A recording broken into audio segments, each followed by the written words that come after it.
Daan ka muna sa bahay. Bakit? Anong meron? Binyag ng anak ni Mrs. What? Daan ka muna at kumain. Pinabinyagan mo na rin pala. Pinabinyagan ko na kahit hindi pa siguradong akin. Paano naman magiging hindi iyo kung kay misis mo lumabas? Malay mo, nasa lisihan ako ng delivery rider. Langya ka.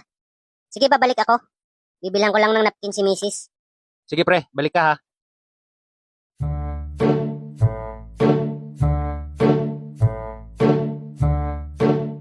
Ano pinsan, tapos na kayo kumain? Oo, pauwi na kami. Nabusog naman kayo. Pinsan, sinong nagsaing? Yung isang bisita, nagpresenta eh. Siya daw magsasaing. Langya yung bisita mong yung pinsan Presentadong tarantado. Bakit naman pinsan? Yung sinaing kulang sa tubig Kulang? Paano naging kulang? Kulang lang ng kaunti. Para maging lugaw na. Kakahiya sa ibang bisita mo. At saka, ano yung binili mong bigas? Hindi malaman kung inagaw sa baha yun o sadyang inipay lang yung binili mo. Hindi panghandaan yun, pinsan. Pang normal na kain lang yun Oo nga naman. At saka, bakit naman nagpabinyag agad kayo? Wala naman yata kayong pera. May kayabangan ka rin taglay Siguro puro utang yung pinagpabinyag mo, ano? What? Hindi na ho mahalaga yung tiya. Ang importante ay nakaraos kahit paano. Tsaka pinsan, ano yung salad nyo? Bakit puro sago? Ano yun, sago salad?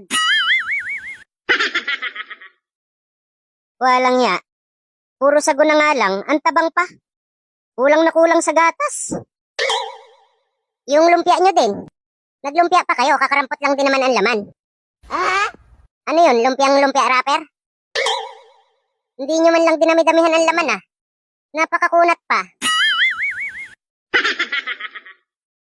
Kaya nga, Nay, napansin ko rin yun Pati yung apritada nyo, pinsan.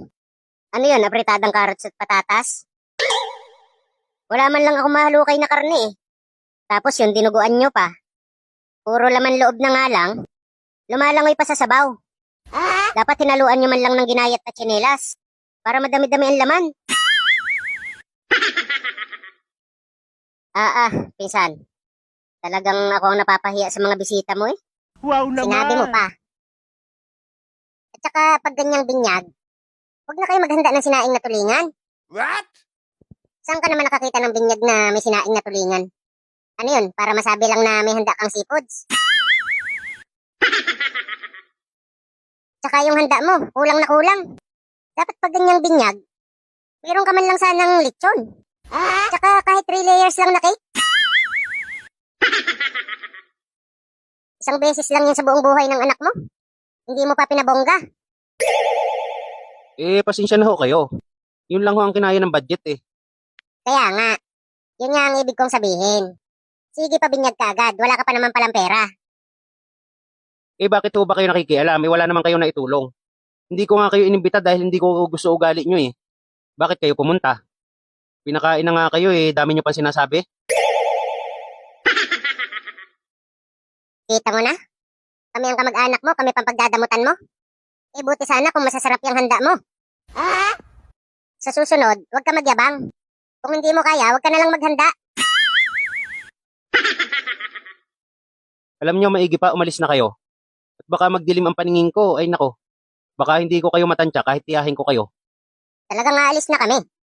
Baka paghugasin mo pa kami ng pinagkainan Huwag niyong gagalawin yung nakaplastik na nasa ibabaw ng rep nyo Babalikan ko yun mamaya. Hindi ko lang talaga mabitbit at maraming tao nakakahiya. Tara na, Utoy. Pag ako nag-birthday, hindi rin kita iimbitahan. Napakadamot mo, wala ka pang galang sa tiyahin mo.